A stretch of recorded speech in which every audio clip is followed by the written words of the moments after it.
ओम नमः शिवाय। ओम नमः शिवाय। ओम नमः शिवाय। अहिंसा परमो धर्म की। आचार्य गुरुवर श्री कुंद कुंद भगवान की। आचार्य गुरुवर श्री ज्ञान सागर मुनि महाराज। आचार्य भगवान श्री विद्यासागर जी महाराज की।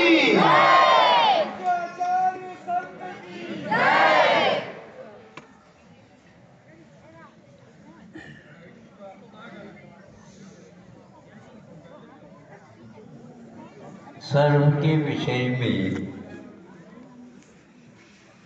हमने सुना था और सुना ही नहीं था, उसको देखा भी। अब वह क्या है? सर्व अपने जीवन में कितनी बार पेंसिल छोड़ता है, याद नहीं है, लेकिन वह छोड़ता अवश्य। जब ऊपर की कैंचली छोड़ने का समय आता है, उसके आंखों में देखने की ज्योति कम हो जाती है,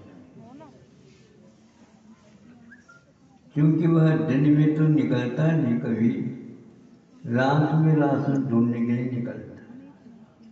उस समय जब कैंसिल का समय आ गया, उस समय कई दिनों तक उसको वह कैंसिल बाधक बन जाता, उससे वह दिखता नहीं, उसको धुंधला धुंधला जैसा। फिर भी वह बाहर निकलता राशन, लेकिन वह मुझे कोई देख न ले और मुझे मार न ले, इस सपेक्ष से वह काफी तेजी से फुसफुसाहट करता है। सुन रहे हो? अपनी दूसरा शस्त्र का प्रयोग वह करता है। जब उससे वो कांचली से बाहर आ जाता है, जो कहते उन सर्प के आकार का वह कांचली बन जाता है। बच्चे उस खेलने का काम कर लेते, कभी कभी मिल जाए तो। जो ही वह निकल जाता है, त्यों ही वो जवान बन जाता है। वह जवान बन जाता, बूढ़ा है ऐसे ज्ञात ही नहीं हो पाता।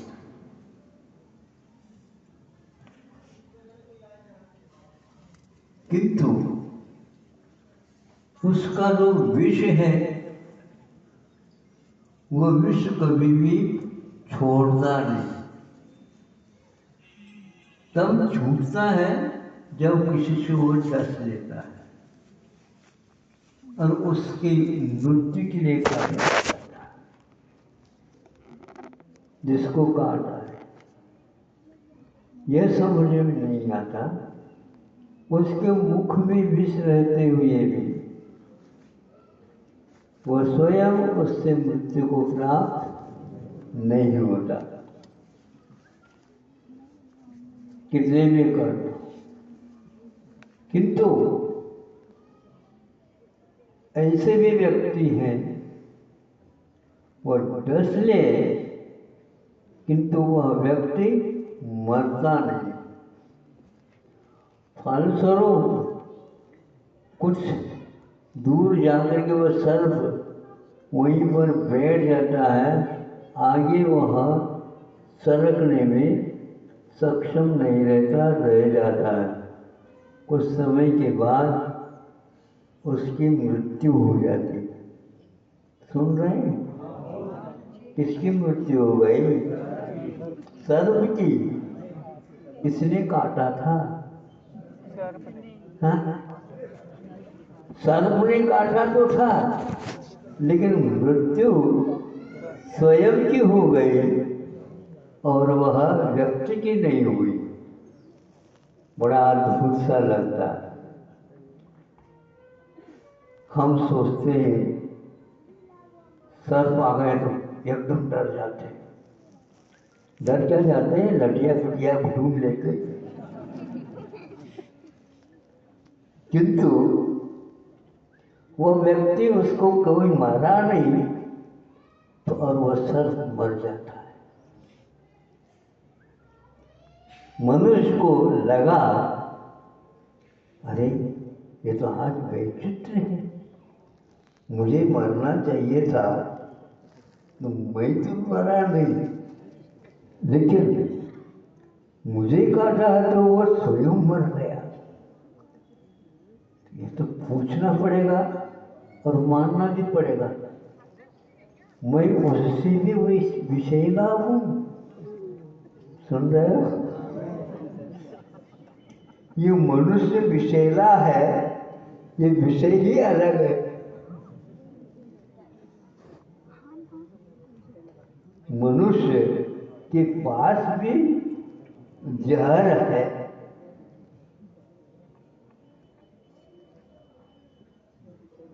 जहर मोरा एक आयुर्वेद में औषध होता है। जवाहर मोरा अलग है और जहर मोरा अलग है, दो है।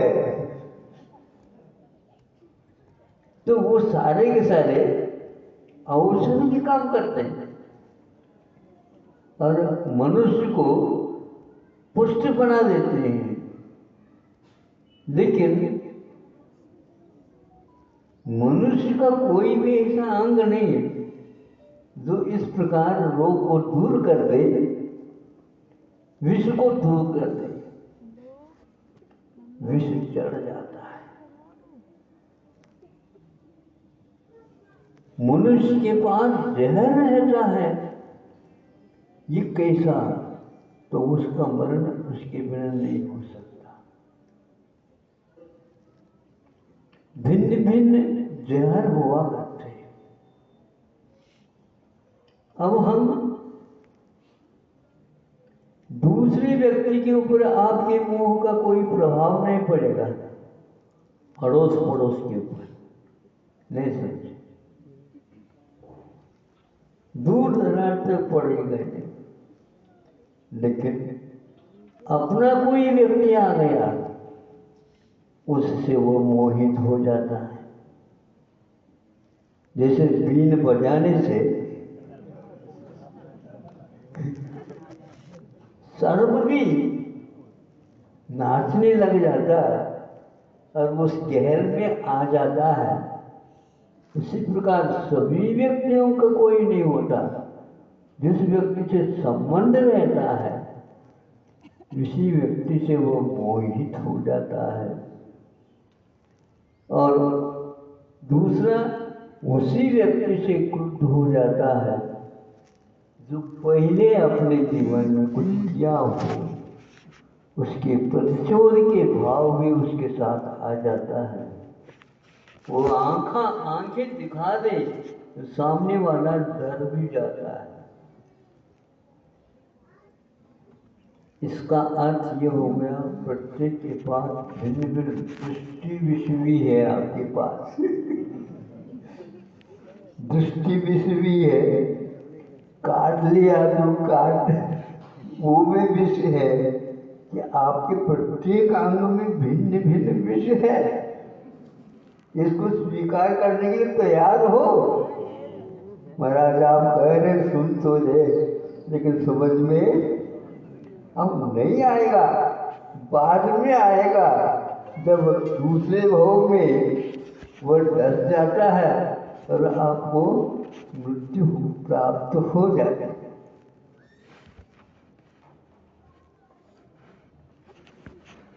ये मोह, इसकी चिकित्सा हालाहल भी यदि मान लो वह कुक्कुट सर्प जैसे होते हैं, वो काट ले, संभव है वैद्य लोग उस जहर को उतार सकते हैं। कोशिश करने से वह ठीक हो जाता है। एक ही भाव में कुछ ही दिनों में वह दूर भी हो सकता है, और हो जाए तो एक आध बार वह मृत्यु हो जाए। अगले जीवन में तो मृत्यु नहीं होगी, लेकिन मोह ऐसा जहर है, ये राग ऐसा है, ये भव भव में नशा चढ़ा देता है। दूसरा शरीर मिलने के उपरांत भी वह जहर पहले का पुराना बन करके बैठा है, वो पुनः काट लेता है। इस प्रकार भवों से जहर चलने के कारण यहाँ तक आप आए हुए हो, लेकिन फिर भी वो शरीर तो छूट जाता है, लेकिन आत्मा नहीं छूटती है। वह मृत्यु उसकी होती नहीं, मृत्युंजय बन सकता है, लेकिन अभी तो शरीर के कारण इसकी मृत्यु हो गई है, आदि आदि कहते हैं। अब उस जहर को आप उतारना चाहते हो? हाँ, जो कोई भी देखता है तो वो बिल्कुल घबराता है, भैया ये तो बहुत अलग टाइप का जहर है। इसको भी चिकित्सा के माध्यम से जो उतार लेते हैं और ऐसे बीन बजा लेते हैं जिसके द्वारा वह अपने आप उतरने लग जाता है। ऐसे बीन को बजाने वालों को ढूंढो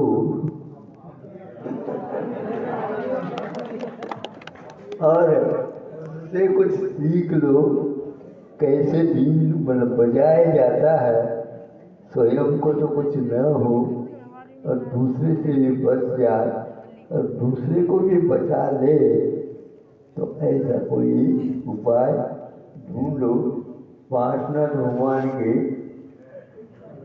सिर के ऊपर हमेशा फना देखते हैं, उन्होंने संत को भी समझ में आ गया, इनके ऊपर छत्ता छाया कर दो,